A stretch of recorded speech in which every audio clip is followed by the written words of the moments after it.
Este programa tem classificação indicativa livre. Olá, como vai você? Começa agora o Caldo de Cultura. Neste programa teremos a poesia de Paulo Leminski. Vamos ter também as gravuras de Doroteia Weidmann. Marden Machado comenta os principais lançamentos desta semana no cinema. Vamos falar também do mestre da arquitetura moderna, Oscar Niemeyer. Tudo isso agora, não saia daí, o Caldo de Cultura já está no ar.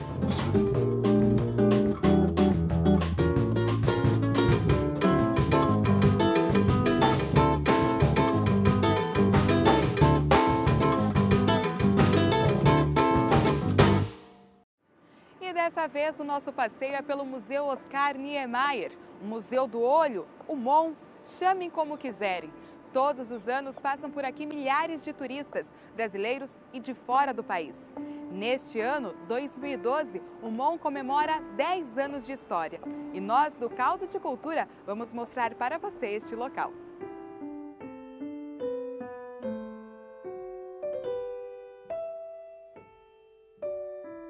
O arquiteto Oscar Niemeyer projetou este prédio em 1967 e só em 1978 ele foi inaugurado, com o nome de edifício Presidente Humberto Castelo Branco.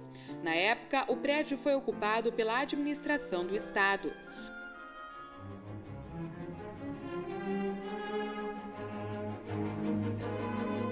Foi só em 2002 que o espaço foi inaugurado como um museu, levando o nome do arquiteto Oscar Niemeyer.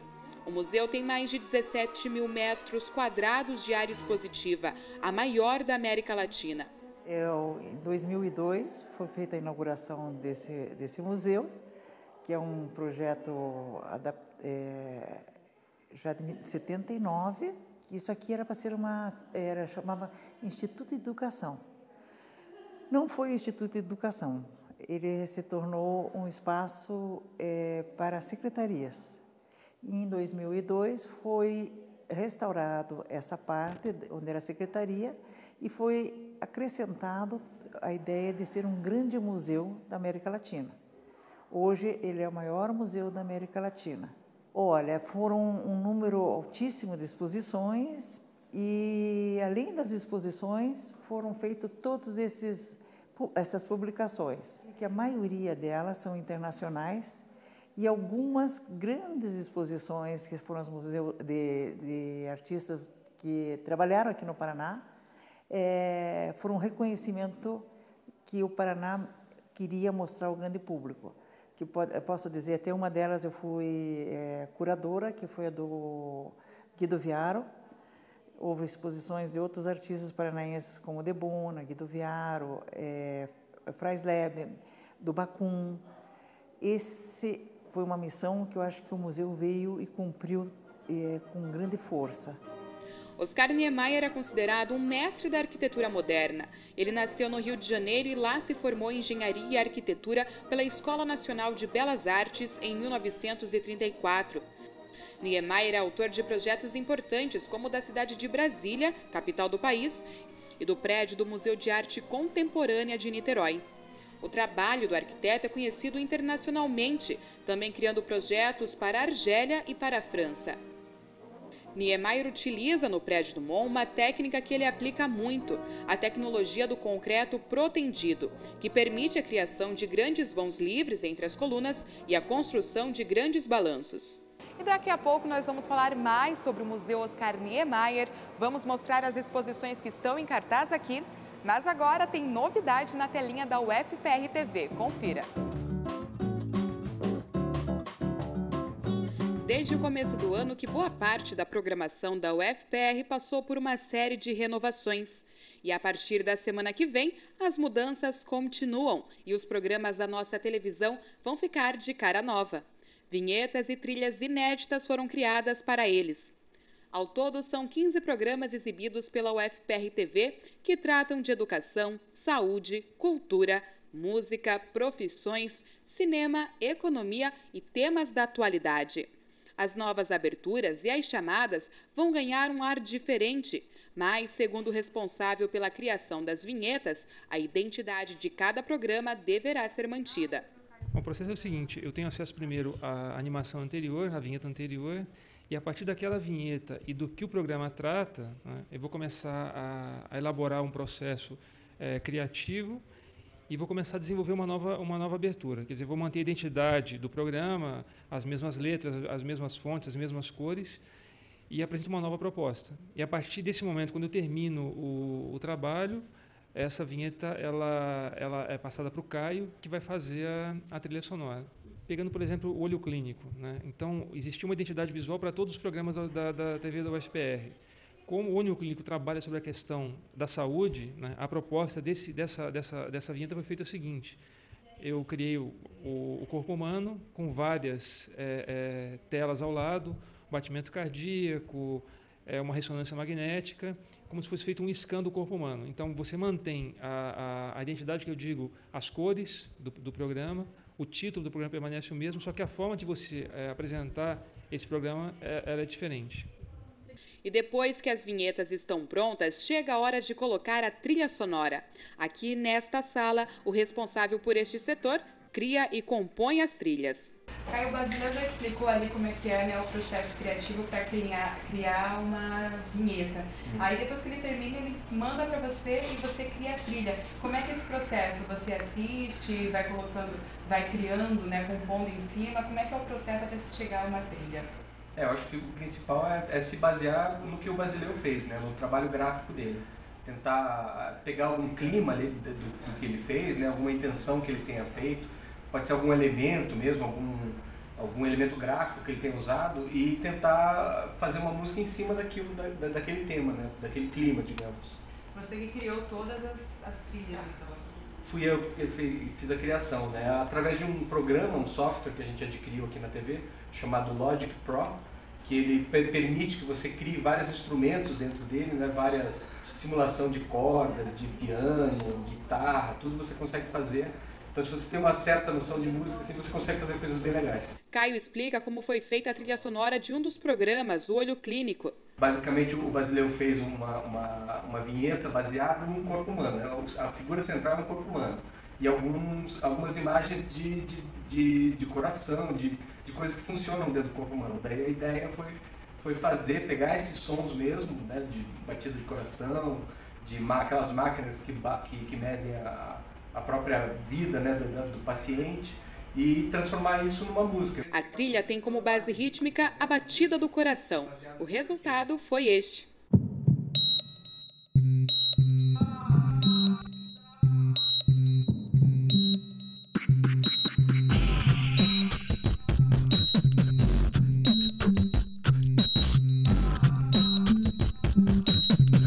As trilhas e vinhetas entram no ar a partir do dia 19 de novembro. A estreia faz parte das comemorações dos 100 anos da Universidade Federal do Paraná. Neste ano, a nossa TV também teve motivos para comemorações. Completamos 10 anos de história. E no próximo bloco, a exposição Múltiplo Leminski e as gravuras de Doroteia Weidmann. Não saia daí, o Caldo de Cultura já volta.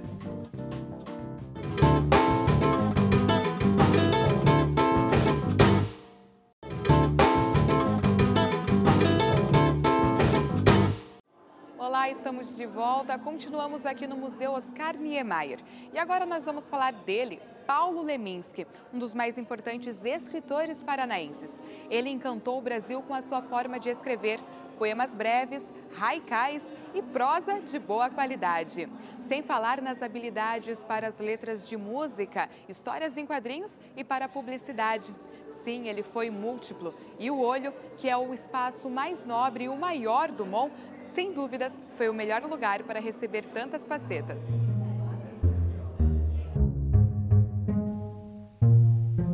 Paulo Leminski, poeta, escritor, haikaísta, publicitário, compositor, faixa preta em judô. São tantas formas de descrevê-lo. Múltiplo Leminski procura mostrar para o público em quais áreas ele se destacou. No começo da exposição, uma foto dele e da mulher Alice Ruiz, convidando a gente para um passeio. E que passeio! Entramos em contato com a poesia dele, os poemas breves. Paulo sempre produziu muito, Sabia ler, falar e escrever em várias línguas. Parte delas ele aprendeu sozinho. Tanto conhecimento assim só poderia ter como base os livros. E aqui neste espaço ficamos frente a frente com a biblioteca dele. Paulo se destacou na poesia e também na prosa. O Catatal, um romance-ideia, é considerado pela crítica uma das obras-primas da literatura brasileira de invenção do século XX. Além de escritor, Leminski também foi um tradutor de obras de John Lennon, James Joyce e Samuel Beck. Os objetos de Leminski também estão à mostra na exposição. A máquina de escrever e centenas de rascunhos. As crianças também são lembradas no espaço. Leminski já escreveu textos infantis como o livro Guerra Dentro da Gente. E quem acha que para por aí se engana. Ainda temos o Leminski faixa preta em judô, escritor de haikai, estilo de poesia oriental e até mesmo o publicitário. E é claro, não podemos esquecer da relação do Leminski com a música. Famosas e belas composições, parcerias com cantores como Moraes Moreira, Itamar Assunção e Caetano Veloso. A exposição Múltiplo Leminski fica em cartaz até março do ano que vem.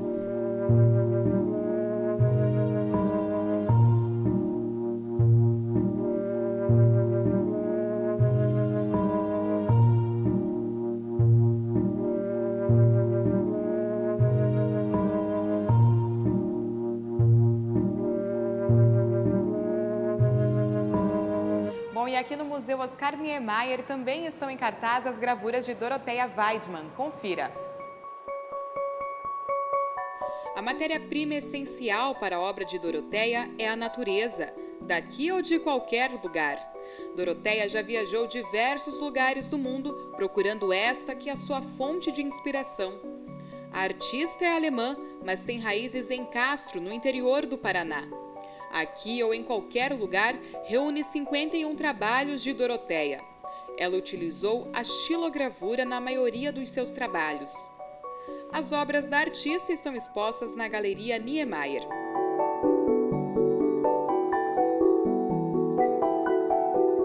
O museu possui um acervo com mais de 3.000 peças de artistas renomados nacionais e internacionais.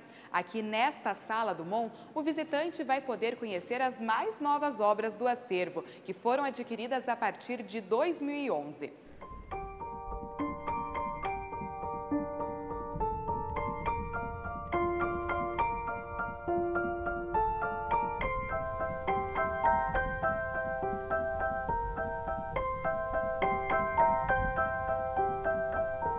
São obras de artistas como Denise Roman, Anita Malfatti e Elizabeth Titon. São várias expressões artísticas reunidas, como desenho, pintura e esculturas.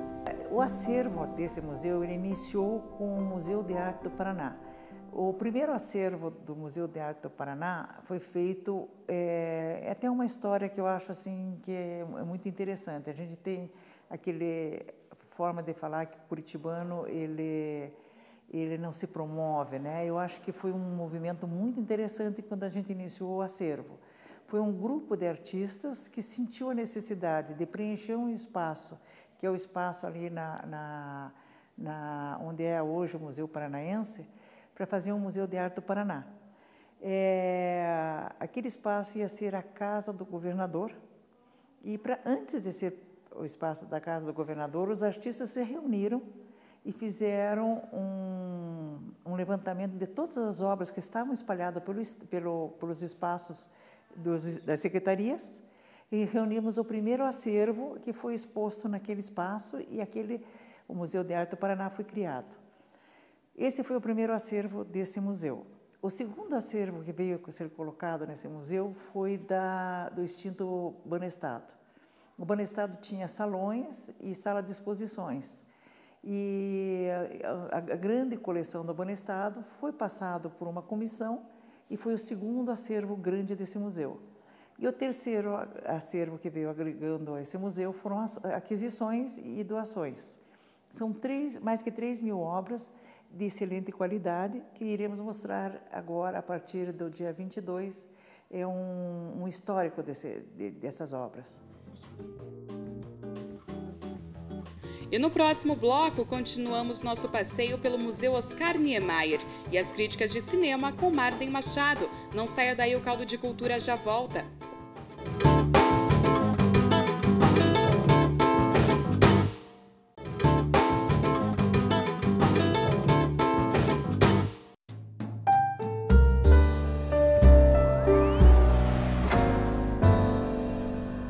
Para aqueles que, a partir deste feriadão, não quiserem passar pela experiência de assistir a última etapa da saga Crepúsculo, o quarto filme, aliás, a segunda parte do quarto filme, chega agora às telas, ocupando 1/3 das salas de cinema de Curitiba. Quem não quiser assistir a Amanhecer, parte 2, que é o filme que encerra a saga Crepúsculo, temos algumas boas sugestões para fugir da saga de Bella e Edward. O novo 007, Operação Skyfall, é uma boa pedida, um filme que consegue, ao mesmo tempo, rejuvenescer e reverenciar toda a mitologia do agente secreto de Sua Majestade, o James Bond, que, com o lançamento desse filme, completa 50 anos de aventuras nas telas. Então, 007, Operação Skyfall, é uma das boas pedidas. Outra boa pedida é a animação Frankenweenie, novo trabalho do Tim Burton, agora transformando em animação um dos primeiros trabalhos que ele fez ainda em curta-metragem. O original, o curta-metragem, era com atores. Essa refilmagem, digamos assim, é feita com animação e amplia muito do que foi mostrado naquele curta-metragem. Uma história que faz uma grande referência, uma grande homenagem aos filmes de terror, principalmente os filmes de terror produzidos pela Universal nos anos 30 e pela produtora Hammer na Inglaterra no final dos anos 50 até o começo dos anos 70. Frankenweenie também é uma boa opção. Outra excelente opção que está em cartaz em Curitiba é o filme Gonzaga, de pai para filho. Novo trabalho do Breno Silveira, o mesmo diretor de Dois Filhos de Francisco e A Beira da Estrada. Neste filme, através de uma gravação feita pelo Gonzaguinha com o seu pai, o Gonzagão, e do conflito que os dois viveram boa parte de suas vidas, o filme traça a trajetória tanto do Luiz Gonzaga, o rei do Baião, que esse ano faria 100 anos, como a de seu filho, Luiz Gonzaga Júnior, mais conhecido como Gonzaguinha. São muitos atores que interpretam ambas as personagens ao longo do filme. O filme cobre um período muito grande de tempo, mas o grande destaque é o gaúcho Júlio Andrade, que faz o papel do Gonzaguinha. A forma como ele encarna o Gonzaguinha é algo assim assombroso. E o filme tem uma direção de arte, tem um roteiro, tem toda uma narrativa que destaca os pontos altos da carreira de ambos, com um elenco bem escolhido e bem afinado nas suas interpretações. Portanto, quem quiser fugir da saga Crepúsculo, tem as opções de ver 007, Operação Skyfall, ou Gonzaga, de pai para filho, ou ainda a animação Frankenweenie. 3 boas pedidas. Neste ano, o Museu Oscar Niemeyer completa 10 anos da data de fundação. Aqui, além das exposições, são realizadas ações para aproximar as pessoas do museu. A grande missão desse museu é trazer esse universo da arte para o grande público, para todos. As crianças, que a gente possa dizer, são agendadas por escolas, principalmente escola pública. Existe no nosso site um agendamento, as escolas fazem um agendamento, existe uma visita guiada à exposição e depois uma oficina. O número de crianças que passam diariamente aqui nesse museu, de terça a sexta, dá entre 600 e 800 crianças. É um trabalho muito sério, um trabalho de grande volume, e que, para nós, ele tem um resultado muito rápido. O que eu posso dizer é o seguinte: nós temos algumas outras desejos, né? Aumentar a visitação para a terceira idade e a visitação espontânea, que naturalmente vem no sábado e no domingo, que são famílias. O primeiro domingo do mês, ele é aberto ao público, sem a bilheteria livre. É um volume muito grande de pessoas que vêm ao museu. Com isso, nós reaproveitamos esse público e fazemos visita guiada. Não é apenas uma visitação de passar aqui dentro do museu e tirar fotografia. A preocupação nossa é que todas as pessoas que entram nesse museu saiam com alguma coisa no seu conhecimento. E para comemorar os 10 anos do museu, novas atividades e aberturas de exposições já estão marcadas. A gente já vai iniciar com a grande exposição do Degas, que é uma exposição belíssima, importantíssima para nós. Fazem 2 anos que nós estamos desejando essa exposição, negociando com o MASP, né? Porque é uma exposição muito frágil. Então, bem dizer, o plano de Degas já está sendo iniciado desse período, né? Eu diria o seguinte, que dia 22 nós iremos inaugurar o de Cavalcante, 3 salas para a exposição do acervo, que é a BRPR, que a gente chama, é sobre uma grande coleção do nosso museu, agregado com o Museu de Arte Contemporânea, e algumas peças do Museu de Arte do Paraná. É uma história do Paraná no contexto brasileiro. Outra exposição seria o Museu em Construção. É um ensaio fotográfico muito sério do Nani, que vai ficar na torre. Nós pensamos em trazer várias fotografias que ele tirou na construção desse museu. A outra exposição que nós estamos organizando seria de toda a nossa documentação do museu, uma sala onde a gente possa contar toda a história desse museu. E daqui do Museu Oscar Niemeyer, o Caldo de Cultura se despede. Gostou do programa? Para rever essa e outras edições, você já sabe, é só acessar o tv.ufpr.br. Uma boa semana para você e até a próxima.